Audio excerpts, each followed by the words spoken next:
Welcome to Franchise Empires, where aspiring entrepreneurs learn exactly what it takes to become a successful franchise owner, from one location to 10 and beyond. I'm the Wolf of Franchises.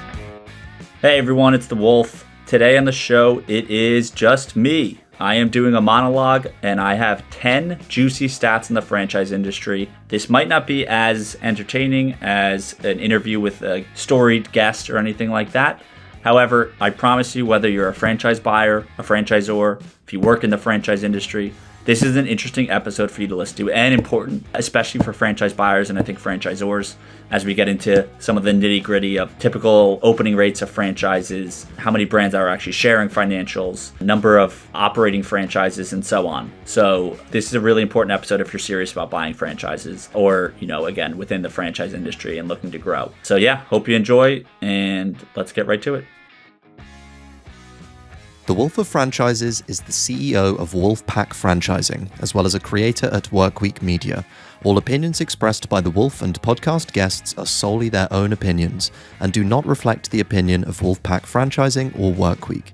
This podcast is for informational purposes only and should not be relied upon as a basis for investment decisions.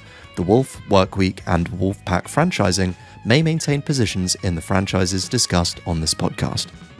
Hey guys, so I'm going to go through 10 super interesting facts about the franchise industry. This is super important for many different members of the ecosystem, especially franchisors, anyone considering buying a franchise, possibly lenders and other companies in the space as well. I think there's a lot of noise around the industry at large, and my goal here is just to cut through it, provide some clarity. But again, franchise buyers and franchisors especially, I think this will be some interesting intel for everyone. So before getting to the 10 data points, I think it's important just to set the stage as far as where the data is coming from and a few things to keep in mind. So with Crockett, we have close to 2,300 franchise profiles available there, and we've scraped FDDs from all those brands between the years 2020 to 2023. There are, of course, more than 2,300 franchises in America, which I'll dive into more on how many active franchises there are within the first data point. But all in all, 2,300 is still a fantastic sample size for brands to kind of extrapolate, data points in the whole industry for, and that 2,300 number includes all the massive brands. So it is a very solid indicator of franchises at large, right? We're not missing, any McDonald's or Subways or franchises like that. So kind of without further ado, honestly, so that first data point is there are 3,000 active franchise brands in America. There's a lot of media sources that cite there's 4,000 franchises in America. I probably at various points over the last few years since, starting the Twitter account, I probably use that 4,000 number because everyone just kind of seems to say it. The reality is, so with Crockett, right, I mentioned we have close to 2,300 franchises live on the platform. We also have another about 700 FTDs in process that are currently going through kind of our data algorithm process before it ends up live on Crockett to be viewed. And we've gotten that number by scraping every state website possible that has FTDs, working directly with state departments to get FTDs sent directly to us. And in a few cases, we even had to pay for it to get, a lump sum of FTD files, as well as even some, what I'd call like some secret sources of websites and other sources where we can get FTDs that I'd guess most of the industry probably isn't aware of. So I'll keep that proprietary. But the point is, after doing all this, with the 2,300 we currently have and the 700-ish or so in process, right? We're still well shy of 4,000 brands. That only gets us up to about a little less than 3,000. So I had to ask myself, how are we not able to find the other, apparently, 1,000 brands that are out there? But other sources are claiming that they're able to back that up. So I actually, and in some cases, colleagues of mine or friends in the industry kind of got some intel from, there's only really 2 other data companies in franchising. And so lo and behold, we discovered from employees and in one case, the actual CEO of the company, and this both independently reached out to, so totally unrelated, but they both said to us that the number of active franchises brands, so not number of brands that are currently, have had an FDD recently. We're talking about brands that are active today, year after year in 2023. That number, despite them advertising different numbers, one advertised, I think, almost 7,000 franchises or something like that. Both have said the actual number of franchise brands actively growing today is 3,000. There are brands that maybe were franchising 10 years ago, but haven't sold a unit in, again, over a decade or what have you. So that's just the first interesting data point. I think a lot of people would have thought there's 4,000. I certainly thought that when I was beginning my journey helping build Crockett. But it turns out really only about 3,000, give or take, probably a couple hundred, I'd guess. It's hard to say for certain because there are brands that are, only 1 or 2 locations in, and they don't file federally. They only file their franchise registration for their state. So there's definitely some brands that we may not know about. But, generally speaking, once you're beyond, honestly, 5, 10, 15 locations, those FDDs are pretty available on the internet. And there's usually been press releases as well on those brands as they grow. So it's easier to get a hold of them. But yeah, it's really only 3,000. And so going off of that, the second data point is there's only 550,000 franchise territories or locations operating in the US. That also was a shock for me, as the number cited for the number of franchises currently operating is 800,000. And that's pretty common. If you Google, how many franchises are open and operating in 2023, you'll see the 800,000 or near it, maybe 790 something thousand. However, we added up, we have all the data in our backend system. So we added up for at least the 2,300 brands. It comes out to the total locations open today for those brands is about 509,000. And again, right, we're missing, right, if we're going to believe that 3,000 brand number, we are still having to add 700 or so brands in to Crockett before we can factor in these numbers. But, we have all the big fast food brands, the McDonald's, the Subways, which have, combined like 40 plus thousand in America alone. And this is just for America, by the way, not worldwide. We have all the fitness brands, the Orange Theories, the Planet Fitnesses, the Anytime Fitnesses, and we have all the hotel brands. So those are the brands that are going to drive that unit count up pretty high because some of these brands, right, have tens of thousands to 4 figures just in the thousands. So even with that, right, those 700 brands, they're all going to be smaller brands. So, I kind of just added 40,000 locations just to kind of be conservative with an estimate. So it could be theoretically less than, 550,000 locations operating. But either way, that's a 30% haircut on the size of the industry in terms of units relative to what is being commonly quoted. Third data point, the median number of locations open per franchise is 38. So this is more for franchisors and actually anyone buying a franchise, right?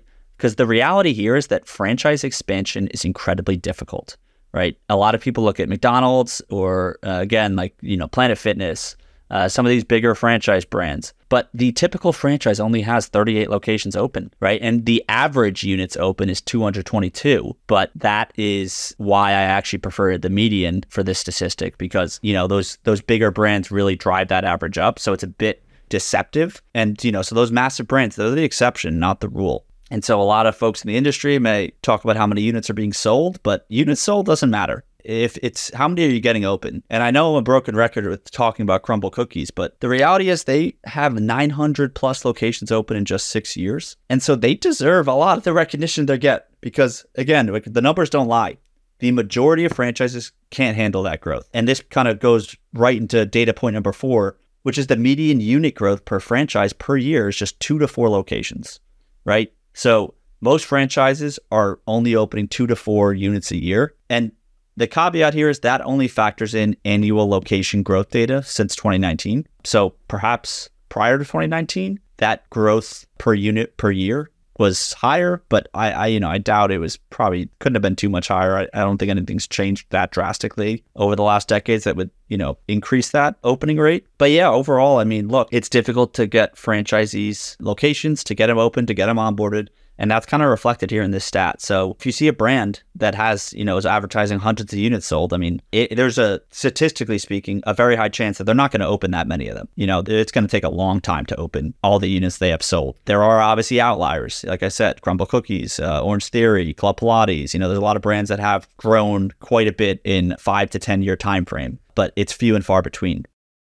Halfway through here, guys. So the 5th data point, the average founded date for franchises is 1997. So I don't really have too much to add here. For new franchisors, if you're thinking franchising your concept and you think, maybe you're dreaming of, we can have hundreds of locations pretty quickly. You want to temper those expectations accordingly, not just because of the prior stats, but the majority of franchises you're looking at today were founded more than 2 decades ago, the average, right? So the bottom line is growth takes time.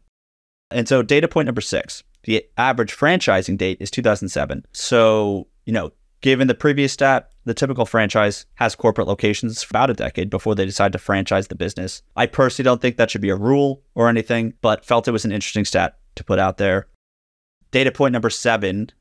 So within the last 3 years, the average failure rate of a brand is 17%. Now, look, there's a lot of kind of crap out there for this stat when it comes to the failure rate of franchises. I've seen brokers promoting 95% success rate for franchises. However, at large, right, that's clearly false. It's about an 83% success rate. So my advice to anyone evaluating a franchise is ask the franchisor that question, right? If they have been open for longer, newer franchises, some of them are probably, again, just too, if they're within the first few years of franchising, it's very unlikely, hopefully, that they haven't closed a unit yet. But the brands that have been around for 5, 10 plus years, it's certainly long enough where there could be some failure. So you want to understand that. And better yet, go to item 20, table 3 in the FDD, and you can get that number yourself for franchise terminations and units closed by the franchisor. So I would actually take that number first and then ask the question to see how they respond. That'll give you an indicator of how honest is the sales team being with you at that point. So, factor in that the failure rate is important to understand for any brand. And, my thoughts are with failure rates is franchising wide. It doesn't matter for you as a buyer. It really you should only be focused on the brands you're actually really seriously considering getting into. And just as one kind of, another data point from a specific brand is Culver's, right? I've definitely mentioned this at various points, but they've been franchising since the late 1980s, and they've only ever closed 2 units. So that's a very, very, very high success rate. They have over 900 locations open today. So that's, a multi-decade history of being able to keep franchisees in business, and not only keep them in business. They're doing great. Their average unit volume continues to climb. But so they clearly, right, that's a 99+% success rate, less than a 1% failure rate. If you're going to open a burger shop, I would not want to do it near Culver's because those guys are going to kick butt in that area. So yeah, failure rate's very important to keep in mind. Data point number 8, 46% of franchises, they don't share any financials in their FDD. So I'm not surprised by this, right? For the last 26 months, my newsletter, I send 2 out a week. The second one on Thursdays, I break down 2 emerging franchises that share data in their FTD. But I can tell you firsthand, the hardest part of writing that second newsletter is simply finding brands that are actually sharing information. And Crockett has obviously made it easier for myself. I use it internally just to find brands to write about. But at times it took me hours just to find a single brand that even was sharing data, never mind meeting the threshold and the kind of performance requirement that I like to hit to be able to, think it's worth it to even share with you guys as an audience. But yeah, it's unfortunate. The reality is the large majority of brands are charging royalties based on a percentage of sales. And so these point of sale systems, they track to the cent how much money every franchisee is making, right, on the revenue side. So at a minimum, it's very easy for franchisors based on the royalties that they're being sent from their franchisees to understand how much money that franchisee has actually made on a yearly basis, on a monthly basis, on a weekly basis. And they can back it up with the point of sale data. So there's really no excuse that franchisors shouldn't have to report their average unit volume. I think it could theoretically get a bit trickier for brands that have a fixed royalty rate and are in the home services space, and maybe it's not a pure play point of sale system like Toast or Square or Clover, like a lot of the retail and brick and mortar brands use. But still, I'm sure there's a way. It's 2023. Elon Musk is putting people on the moon and into outer space for fun. I'm sure franchises can figure out how to track the average revenue per franchisee in their system. However, today, just keep in mind that half of the brands aren't sharing a single lick of financials.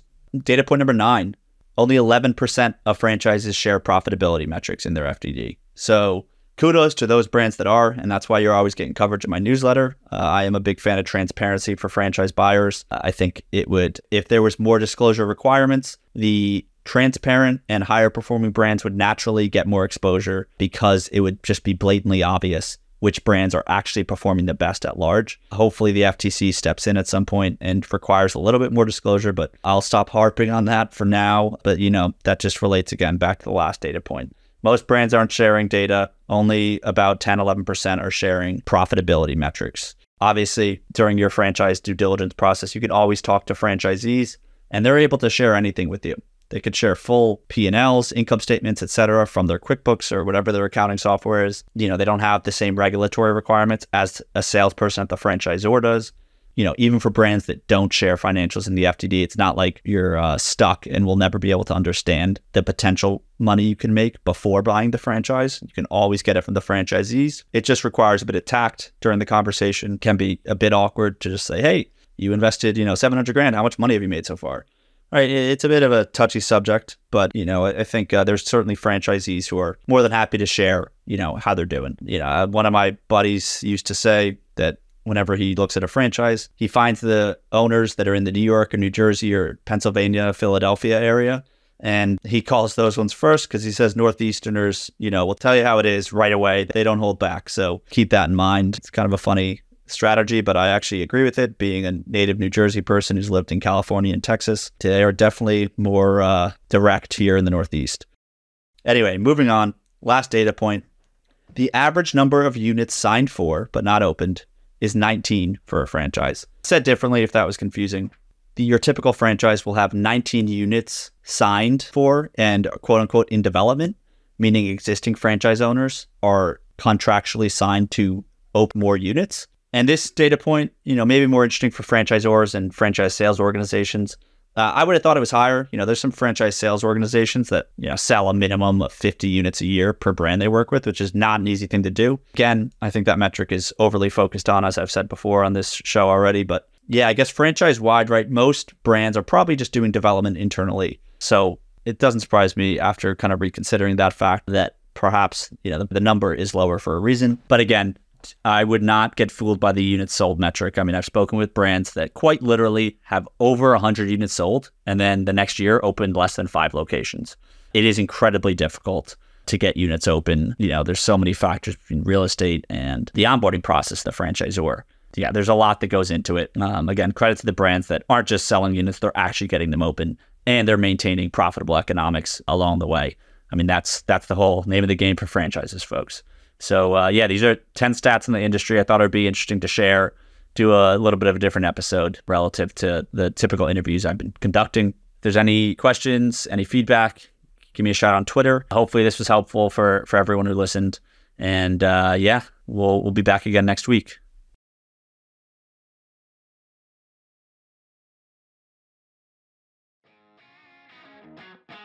Thanks for listening to Franchise Empires. We're coming to you soon with actionable insights to take the next step on your franchise journey. So make sure to subscribe on Apple, Spotify, Google, or wherever you listen.